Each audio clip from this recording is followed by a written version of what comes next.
Thank you very much.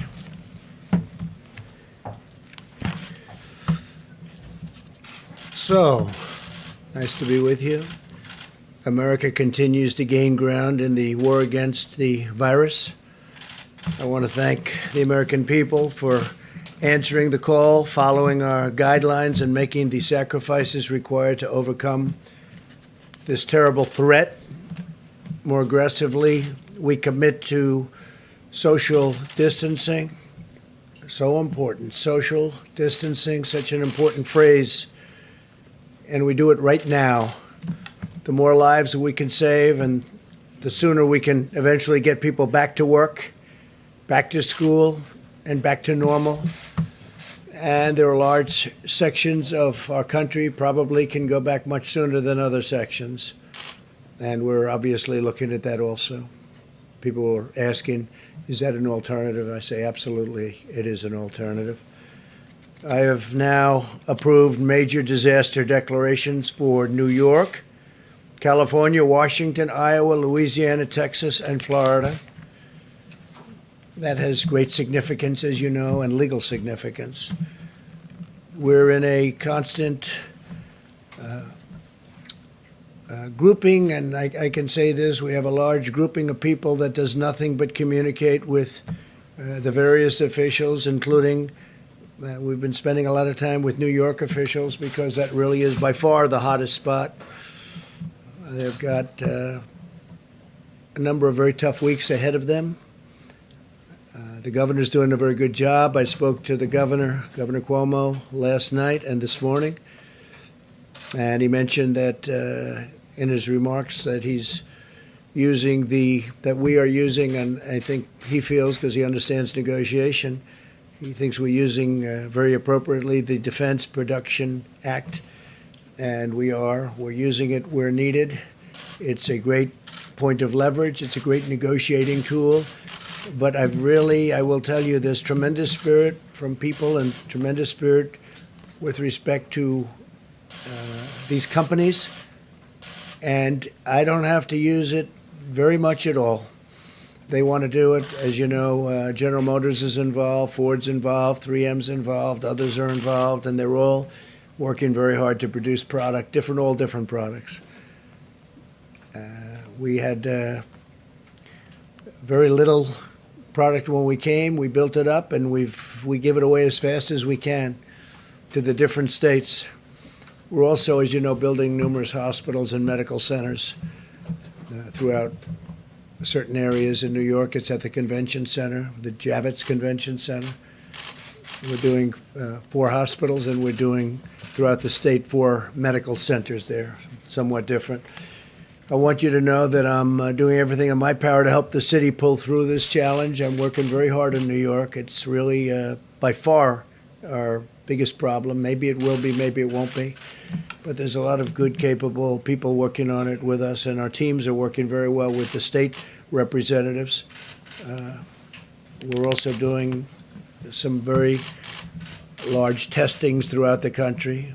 I told you yesterday that in South Korea, and this is not a knock in any way, because I just spoke with President Moon. We had a very good conversation about numerous other things. But they've done a very good job in testing. But we now are doing more testing than anybody by far. We do more in 8 days than they do in 8 weeks. And we go up on a daily basis exponentially. So it's really good. By the way, while I'm on it, I also spoke with Prime Minister Abe of Japan last night, and I congratulated him on a wise choice. I think it's going to be a fantastic Olympics 2021. I think it's going to be a fantastic Olympics. It was the absolute right decision to delay it for a full year and now have a full, beautiful Olympics. It's going to be very important because it's probably the first time, maybe ever, or certainly in a long time, that it was on a odd year. It's always on an even year, they tell me. But he's going to have a fantastic success, and now they'll have even more time. He didn't need any more time. Everything was perfectly ready. What a job they've done.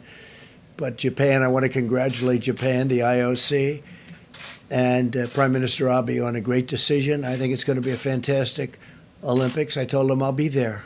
I'll be there. As we fight to protect American lives, we're also protecting American livelihoods. Democrats and Republicans in the Senate are very close to passing an emergency relief bill for American workers, families, and businesses. This legislation, in addition to the two bills I signed this month, it includes, as you know, sick leave, and we have all sorts of things in for the workers, for families. But we have a tremendous paid sick leave provision for workers at no cost at all to the employers. And that's a big thing, no cost to the employers. We want to get everybody back working. Together, this $2.2 trillion legislative package is bigger than anything, I believe, ever passed in Congress.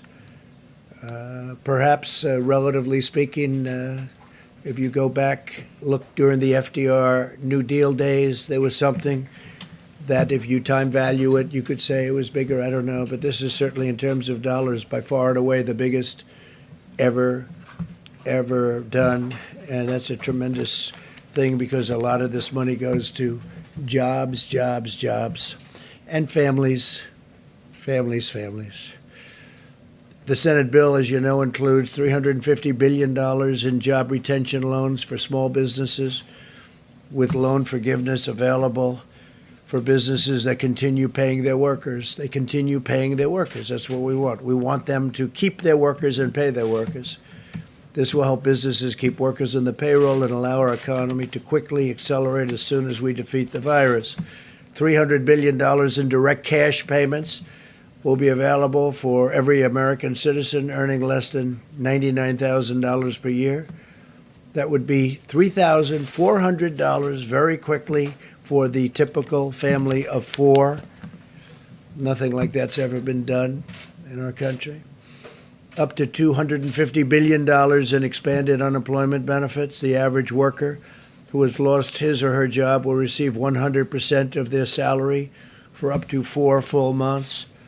Unlike normal unemployment benefits, independent contractors and the self-employed will be eligible. So you have independent contractors and self-employed people will be eligible for this. Over $100 billion to support the heroic work of our doctors, nurses, and hospitals. They've been incredible. $45 billion for disaster relief fund. So we are setting up a fund of $45 billion for disaster relief. That's more than doubling the amount available to support my national emergency and disaster declarations. It's a doubling up. $27 billion to build up the strategic national stockpile with critical supplies, including masks, respirators, pharmaceuticals, and everything you can imagine, because it was very depleted, like our military was depleted. Now we have a brand new military. Never had a military like this. We have equipment either coming or it's already come. For the most part, it's already come, but we have a lot of things that will soon be coming. Planes, missiles, rockets, lots of things. But the stockpile was very depleted, like everything else. This will also include significant funding for the development of vaccines on top of the $8 billion we approved several weeks ago. Over $500 billion in support for the hardest hit industries, with a ban on corporate stock buybacks, which is something I insisted on. And frankly, I tell you, the Republicans wanted that and the Democrats wanted that. We want them to use the money for the companies and the planes or whatever they may be helping to get over this rough patch. And I don't think it's going to end up being such a rough patch. I think it's going to, when we open, especially if we can open it, the sooner the better, it's going to open up like a rocket ship. I think it's going to go very good and very quickly. And you're going to have some tough new limits on executive compensation also. They need the money. They're going to have to sort of just make things work, because we're interested in the workers, the jobs. And we're interested in the companies, because that's really what fuels the workers in those great jobs. And we also have $16 billion in funding for the purchase of personal protective equipment. You know about that, such as masks and respirators through the strategic national stockpile. I encourage the House to pass this vital legislation and send the bill to my desk for signature without delay. I will sign it immediately. We will have a signing, and it'll be a great signing and a great day for the American worker and for American families, and frankly, for American companies, some of which were having the best years they've ever had these last few years, and then a little bit less than a month ago, they went into a position that they haven't seen because of the hidden enemy, the virus.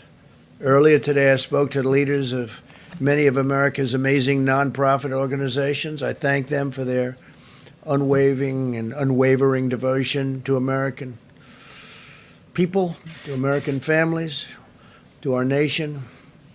And they have been fantastic. They've been collecting supplies, distributing food, supporting healthcare workers, caring for vulnerable workers and families. I encourage them to continue to do it. But I'll tell you, the nonprofits have been fantastic. They've been great. They're great people, actually. I know a lot of them. Finally, I want to provide a brief update on the critical supplies. Through FEMA, the federal government has delivered or is in the process of shipping 9.4 million N95 respirators. Think of that, 9.4 million. 20 million surgical masks, and we have others that we think are going to be delivered pretty quickly. The whole world, you know, it's not just us, it's not just the states. The whole world is trying to get these things, so in competition with many, many countries.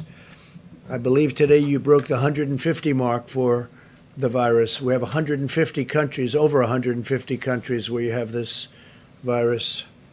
And nobody would ever believe a thing like that's possible. Nobody could have ever seen something like this coming. But now we know, and we know it can happen and happen again. And if it does, somebody's going to be very well prepared because of what we've learned and how we've done. It's been incredible how we've done. Remember, there's more tests than anybody by far. And the news, the reporters, the media always likes to bring South Korea. They called me and they told me, it's amazing, your testing procedures are amazing. Plus, we have a test that's a very high-level test, and it's a test that's very accurate. 3.1 million face shields, 2.6 million surgical gowns, 14.6 million gloves, and almost 6,000 ventilators, which go to the areas of greatest needs. We sent, over the last day, 4,000 ventilators to New York. And I spoke with the governor about that. He was happy. I spoke with the mayor also about that, Mayor de Blasio. He was very happy. It's hard not to be happy with the job we're doing, that I can tell you.